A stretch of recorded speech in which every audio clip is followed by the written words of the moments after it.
All right, welcome back to the From the Ground Up podcast. This is a podcast for Dow Smith Company employees, clients, and friends. Dow Smith Company is a design build firm here in sunny Smyrna, Tennessee. We're now in the Depot district of Smyrna, Tennessee, and we design and build churches, medical facilities, and commercial buildings, and also do this podcast.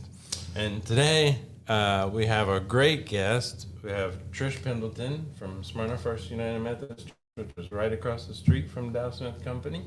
And you're here today to talk about the Food Pantry. That's right. I'm excited to do that. Well, welcome.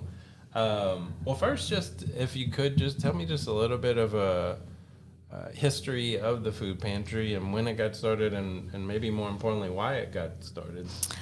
Probably got started because we wanted to serve our community, and some very forward-thinking people decided that was a way to do it. So back in 2016, they decided to put out some seed money of about $2,500 and start serving the local community with food bags. And we are actually just an emergency food pantry. We are not able to give enough for a month's worth of food, but it's enough to get you through maybe until your food stamps come in. And the first year they served 100 people. Wow. And now last year we served 8,804 people. Oh my gosh. Which was a total of 2,012 families. And this year we will probably top that because, as you know, food is so expensive and people just need some help. When you started, were you doing kind of the same schedule that you do now of just every Wednesday? Every Wednesday from 3 till 6, and that helps people that are getting off work. There are several food pantries that are daytime pantries, but if you're working, we have a lot of people whose husbands work construction, so they don't get off until 3 or 4 in the afternoon. So we see an influx about 5 o'clock. Several ladies will carpool and come in and pick up food, and which is why we're there. Wow.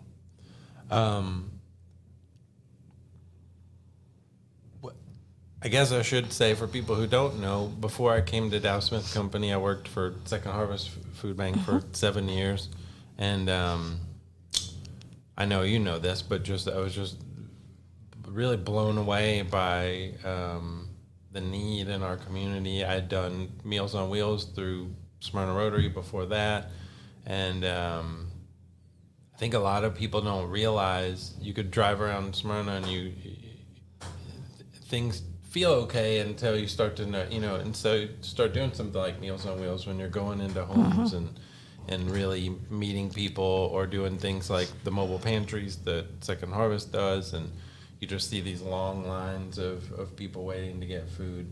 And so to hear that number of, going from hundreds of people to thousands of people in just a matter of years, I'm sure part of that is just now people realize that you're there. But I would also imagine that the need has grown quite a bit since then. Well, if you know Smyrna, you know there are pockets of areas, and we happen to be within walking distance of one of the largest pockets, which is the trailers that are on Sam Davis across from the school. We also work with the school in other capacities. Our women's group provides backpack lunches for the children when they leave on Friday.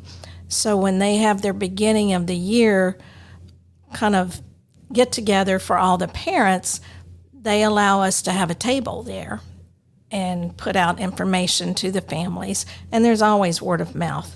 But there are just several areas that are just really struggling. Yeah, and I always had and still do a soft spot for kids and for seniors, because I just feel like, especially kids, there's just nothing that they can do. And so I'm very familiar with it, but talk a little bit more about that backpack program, because I think for a lot of kids that that rely on school for breakfast and lunch, and then the weekend comes. Exactly. Weekends are just really hard for them. Their parents are doing what they can, but if the parents are working, the kids are home alone. So we try to pack cereal, some type of macaroni and cheese or pasta dish that they can fix for lunch. They've got granola bars, they have cheese and crackers or peanut butter crackers, granola bars, a couple of things of juice. And it's not a lot, but it's enough to fit in a gallon bag that the counselor can just discreetly drop in their backpacks as they leave for the day on Fridays. And at least they have something to get them through if their parents aren't around to make them any food. Well, and it's great too that you do things like cereal, or I'm sure it's microwavable mac and cheese. People don't often think about, even, I was on the board for a while at the Boys and Girls Club, and I think they were giving out canned goods, and then they had parents come in and say, we don't even have a can opener. It just, the people who are maybe couch surfing or living in motels or things like that don't even really have an oven. So I'm sure y'all put a lot of thought into what goes into those and how accessible it is for kids who maybe don't have a parent around and don't even have an oven, or some of the things that we all just take for granted. That's where the school gets the names of the children. A lot of them are called Atlas kids who don't have a home. They may be floating from a relative's house to another relative's house, or they may be living in their car. And this is just something that at least will give them some nourishment that they might not get otherwise. What are so to go that quickly from, to such a big number of people who are coming, talk a little bit about just who the people are who are coming to get food there. We have elderly people who are trying to supplement their Social Security. We have a lot of families. Our clientele is probably, I would say, predominantly Hispanic. A lot do not speak English, which is kind of a struggle for us. We know just a little bit. I try to make sure that everything I print is printed in English and Spanish. We did have a few times, Conexion out of Nashville has sent someone up to help us with translating, but their grants are kind of iffy, and sometimes they have the money and sometimes they don't. But it's amazing. I've seen more elderly, I'd say, in the last 2 years than we had before.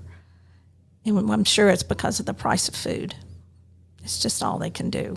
And Social Security is not keeping up with inflation. Exactly. It's just not enough to support them. By the time they pay housing, they don't have much left for medicine, and then food is always the last on the list. We always hear about people who choose food or medicine, but I think the shift that I went through in thinking about that is food is medicine, and if people are eating, cheap junk food that you can get, or even drive-through kind of stuff, it's like you're actually making a problem worse. So the fact that you were just telling me about the amount of fresh produce that y'all are able to give out now, and how has that changed for you over the years, and just in terms of the types of food that you give out? I would say a lot of the people come because of the produce. We've had some people come in and say, I'm just here to get the greens, as they call them. And if we have them, that's great. Sometimes we have to limit how much they can take because we want everyone to have a chance to get some. Of course, we don't always know how many we're going to have each week. I mean, we've had as many as 68 families one week. The next week we may have 42.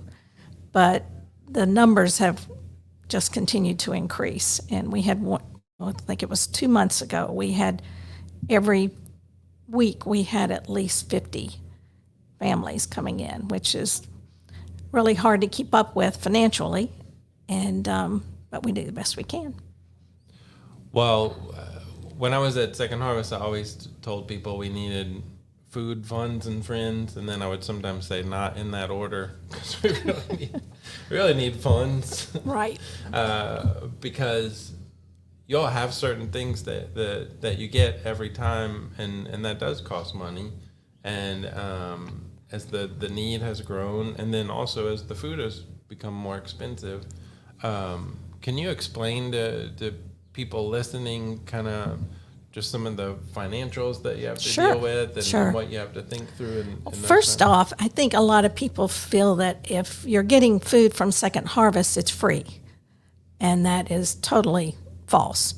We have to buy it just like anyone else. Most of the prices are reasonable, a little bit less, and in some cases, maybe a little bit more than I could buy it from Walmart.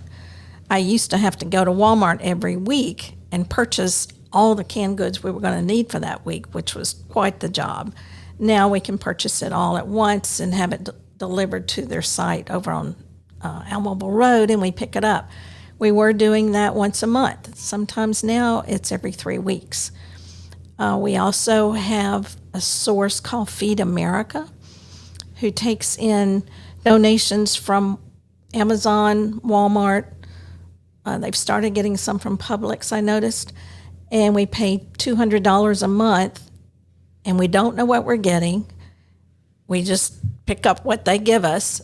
But a lot of times it's things that we can substitute what we're buying from Second Harvest to put in their bags. Like we may get hashed brown potatoes, frozen hashed brown potatoes that we can substitute for rice.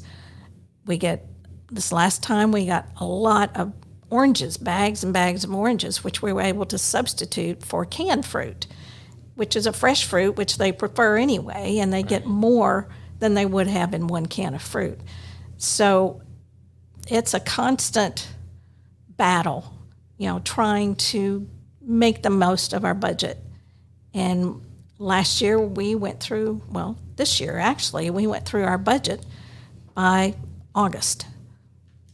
And I just felt like loaves and fishes, that somehow God would provide, and then Dow Smith came along and they provided for us. So that has been a huge load off, knowing that we can continue to provide this service for our community for the rest of the year.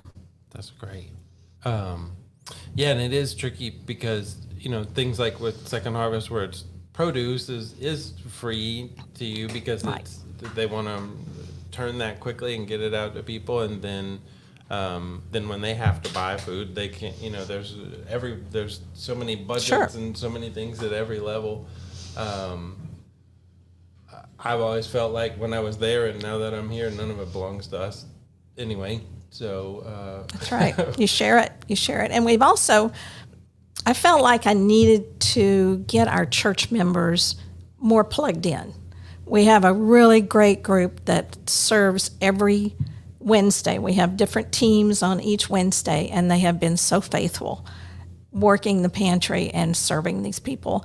But the ones that aren't doing that, I didn't feel like they were really plugged in, that they really knew what was going on. So we've started sharing Sundays. Every first Sunday of the month, we ask them to contribute one item. This coming Sunday, it's going to be a box of saltine crackers. Another Sunday, it might be a box of cereal or a box of ramen noodles. And they have really stepped up, and I feel like it's really put it in front of them that we need your help too. And this is coming from this church, which is very committed to this mission. And we will do it as long as we can because we feel we are feeding God's sheep. And that's our purpose, is to go out and take care of God's children. How did you initially get involved, and then what has kept you involved to the point that now you're getting so many other people involved? I don't know. My background is in management, and I knew I wanted to do something when I retired, that I just could not sit and do nothing. So I kept putting off retirement and putting it off. And finally, when I knew that Tim Bowles, who was the person who ran the pantry for a while, was going to make some changes and was going to step down, I thought, I would really like to get involved with that. And I didn't intend to just take it over, but they said, well, would you do this? Would you run the pantry? So I jumped in, and it's just something that speaks to me, and I feel that's where God has led me to use my talents. And I don't have a lot of talents, but I can certainly ask people for money and try to get organized, and it's worked out well. So I feel like that's where I'm supposed to be. Well, it's not so hard to ask when you believe in it as strongly as you do. True. And I'm sure that's just reaffirmed every week by the people that you serve. Yes, true. It just really warms your heart. I had one lady come in one time, and she asked me, she said, my husband is losing his sight. We don't know what's wrong with his eyes. And she was, I don't know what her belief was, but she had the hijab on her head. And she said, would you pray with me? And I said, absolutely. So we knelt and prayed for her husband and for his sight and for her and her fears. And that reaffirmed, this is why we're here. It's not just food, it's support. Yeah, it's never just food. No. Wow. Well, last question. What people who might hear this and want to help, we talked about the food, funds, and friends, but what do y'all need specifically? Maybe go through each of those. If people wanted to write a check, what do you need? If they wanted to do a food drive or something like that, what are the best foods to donate? And then if they wanted to come volunteer, how do they do that? Well, fund-wise, we always love money because it takes money to buy the food that we distribute. And our funds are limited, and anything from the outside is just a blessing to us. And you can send a check to Smyrna First United Methodist Church at 301 Sam Davis Road, Smyrna, Tennessee, 37167, and just mark it for the Food Pantry. If you want to do a food drive, our main items that we give out every week are jars of peanut butter, saltine crackers, cereal, macaroni and cheese, cans of pinto beans, cans of chicken, cans of tuna, even Spam. We have quite a few that love the Spam, and Vienna sausages. And things like Vienna sausages and beanie weenies are items. We have a few guys that come with backpacks and are walking or on a bicycle. Those are things that they can fix in a motel room or in their car. And any kind of canned vegetable. And that's pretty much it. We do spaghetti and spaghetti sauce.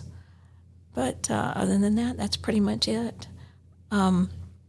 If you want to volunteer or help in some way, just give us a call, and we'll be more than happy. We have several young people who like to do work to get their community service points, and they can come and work after school on those Wednesdays. That's great. Well, thank you so much for what you do. Well, thank you for having me. I appreciate you helping us get the word out. Absolutely. And we're grateful to be a part of it, and are going to get our folks more involved. So thanks for just doing what you do. Thanks for being here, and thanks everybody for listening. Thank you.